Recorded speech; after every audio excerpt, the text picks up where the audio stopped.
चलिए देखिए, आज हम लोग सब्जेक्ट विषय संस्कृत संस्कृत जो पूर्णांक 100 नंबर का है, इसकी तैयारी कैसे करें, इस विषय पर आज बात करेंगे।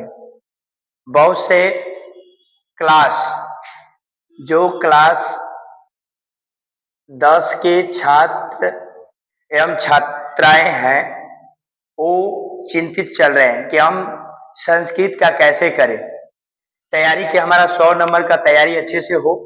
तो आज हम लोग सब्जेक्ट संस्कृत के ऊपर तैयारी के बारे में बात करेंगे, यानी कैसे करें कि हमारा आज जो सितंबर 18 है, तो फरवरी 18 तक हमारा ये विषय कंप्लीट हो जाए।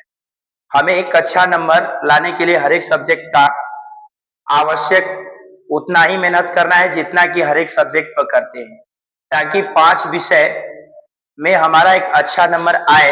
उसके लिए पांचों विषय पर एक अच्छे रणनीति के साथ तैयारी जब हम करेंगे, तभी एक अच्छे नंबर का हमें प्राप्ति होने की संभावना होगा। तो यहाँ पर हम लोग विषय संस्कृत के ऊपर हम लोग वैसे टॉपिक पर बात करेंगे जो सीधे डायरेक्ट हमारे बोर्ड के पेपर में पूछा जाता है। तो चलिए देखिए, होता क्या है कि जो संस्कृत विषय है, इस संस्कृत हमारा सबसे पहले इसमें 100 नंबर का पूछा जाता है, जिसमें से 50 ऑब्जेक्टिव और 50 यहाँ ऑब्जेक्टिव, यहाँ पर सब्जेक्टिव, मिलाकर 100 नंबर का विषय हमारा संस्कृत होता है। और इस 100 नंबर संस्कृत विषय 100 नंबर का जो संस्कृत में पूछा जाता है प्रश्न, अब उस पर किस प्रकार से हम तैयारी करें। तो यहाँ जो सब्जेक्ट विषय संस्कृत है, तो इसको 2 भागों में परीक्षा में प्रश्न 2 भागों से आता है। पहला व्याकरण, दूसरा किताब। तो यदि हम व्याकरण से देखें तो व्याकरण से 60 नंबर के प्रश्न पूछे जाते हैं, और किताब से देखें तो 40 नंबर का पूछा जाता है। जब 60 और 40 जोड़ देते हैं तो 100 नंबर आ जाता है। तो इस प्रकार से हमें यहाँ पर ये जानकारी हुआ, यानी विशेष संस्कृत में व्याकरण और बुक दोनों पर हमें नजर गड़ाना है।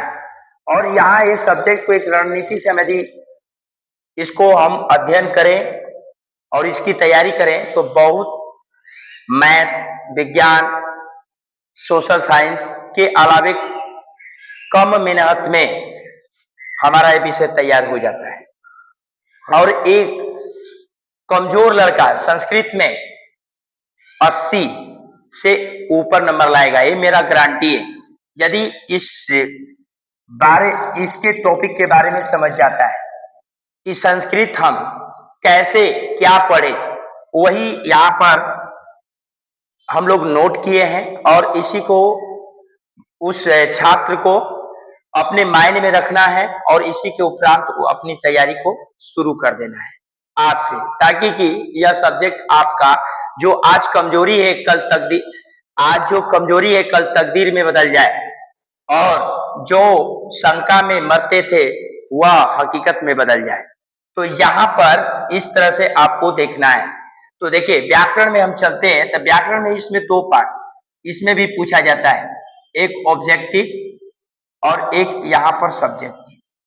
तो देखिए, जो इम्पोर्टेंट संस्कृत से आता है उस टॉपिक को हम लोग नोट किए हैं। तो पहला शब्द रूप में जैसे राम का, सीता का, मुनि का, ऐसे शब्द रूप होता है। जैसे राम, रमौ, राम, ऐसे जो शब्द रूप है, इनका यहाँ पर हमारे बोर्ड में पूछता है कि जैसे रमेड़ दे दिया, पूछा कौन सी विभक्ति लगा है, तो रमेड़ में तृतीया। तो इस शब्द रूप से अक्सर ज्यादा ये हमारे प्रश्न में पूछे जाते हैं। तो पहला हमने शब्द रूप नोट किया, दूसरा का धातु रूप। धातु रूप में क्या होता है, जैसे गच्छ माने जाना, आगच्छ माने आना, पट माने पढ़ना। तो यह भी धातु रूप भी हमारे प्रश्न में पूछा जाता है। तीसरा वचन, जो संस्कृत में 3 वचन होते हैं, एक वचन, द्विवचन, बहुवचन।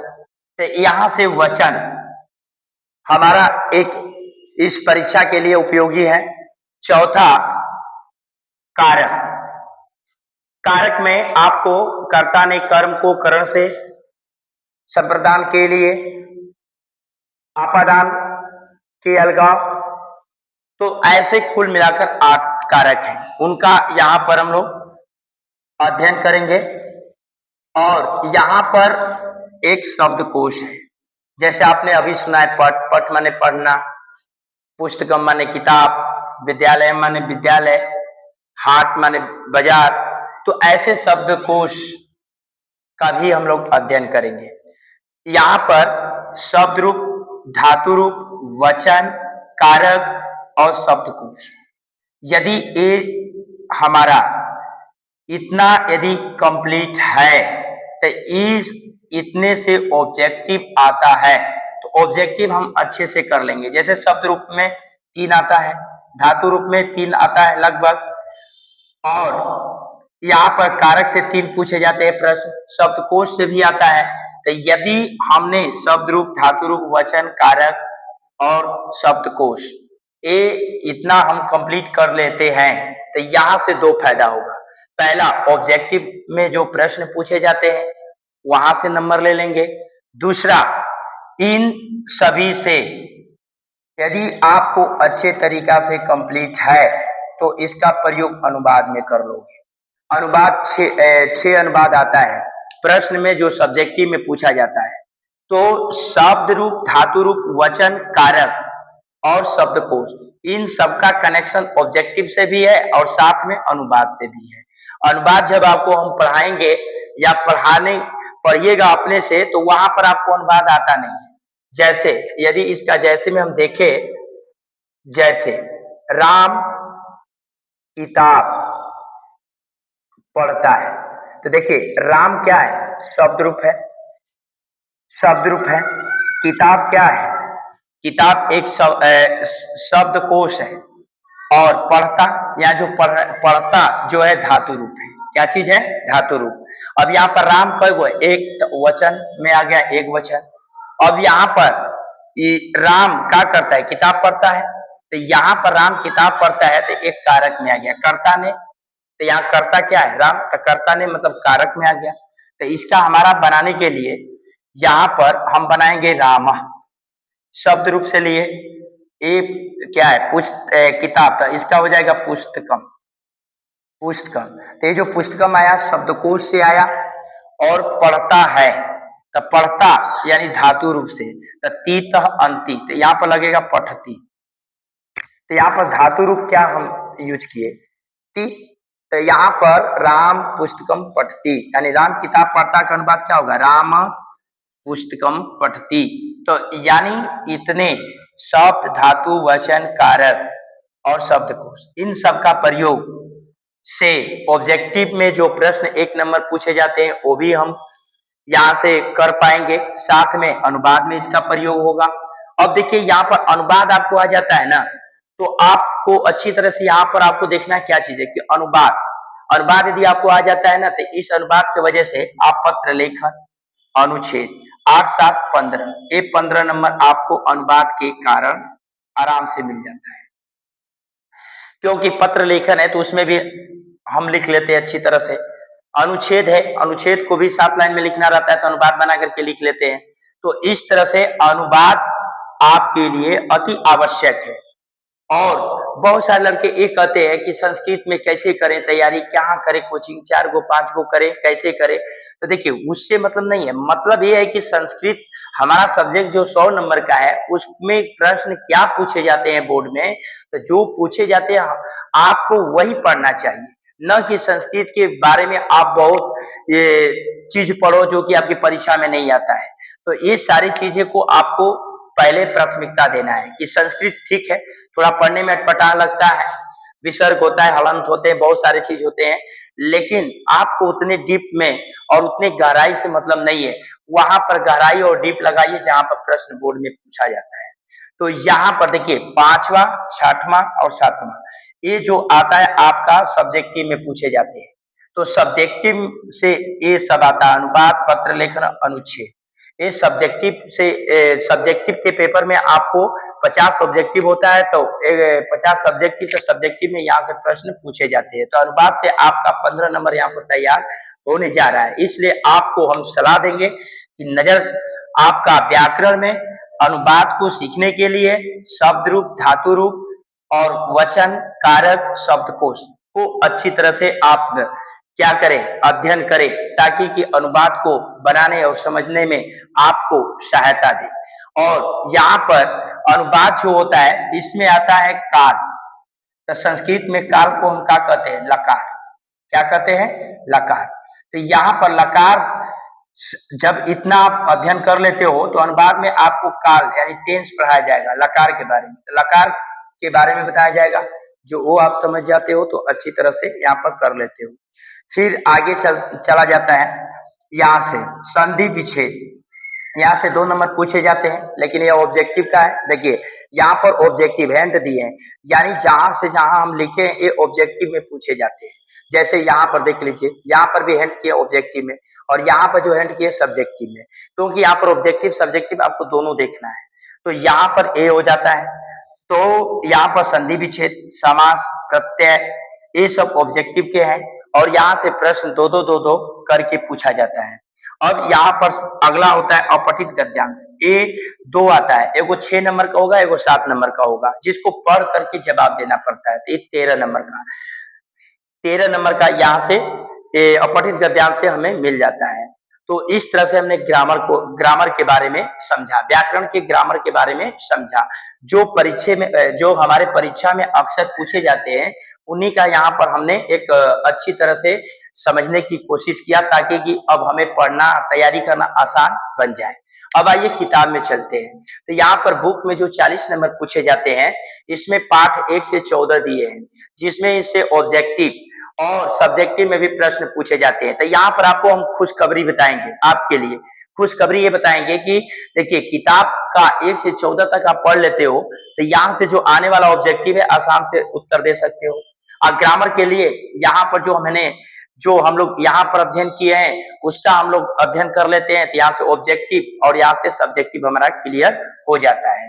तो जब इससे हो जाता है तो हमारा बच जाता है किताब। तो किताब में हम चलते हैं, तो 1 से लेकर 14 तक प्रश्न दिया है, और 1 से लेकर 14 तक इसमें अध्याय दिया है, लेसन, उसका अध्ययन कर लेते हैं। तो यहाँ से ऑब्जेक्टिव और प्लस सब्जेक्टिव क्या होता है, क्लियर हो जाता है। तो यहाँ किताब से 2 रूप में प्रश्न पूछे जाते हैं, ऑब्जेक्टिव, सब्जेक्टिव। जिस प्रकार से व्याकरण में ऑब्जेक्टिव और सब्जेक्टिव, तो यहाँ पर ऑब्जेक्टिव आपका 1 से लेकर 14 तक पाठ से ही पूछे जाएंगे, न कि आपसे बाहर से। और इन चैप्टर को पढ़ने से फायदा एक यह होगा कि आपका ऑब्जेक्टिव का भी काम हो जाएगा, दूसर का 8 गो सब्जेक्टिव प्रश्न आते हैं। ऐसे प्रश्न संख्या ज्यादा रहेंगे, 16 रहेंगे संस्कृत किताब से, लेकिन उसमें से 8 प्रश्न का आपको जवाब हिंदी में देना होगा। हिंदी में प्रश्न भी पूछे जाते हैं, हिंदी में जवाब देना पड़ता है।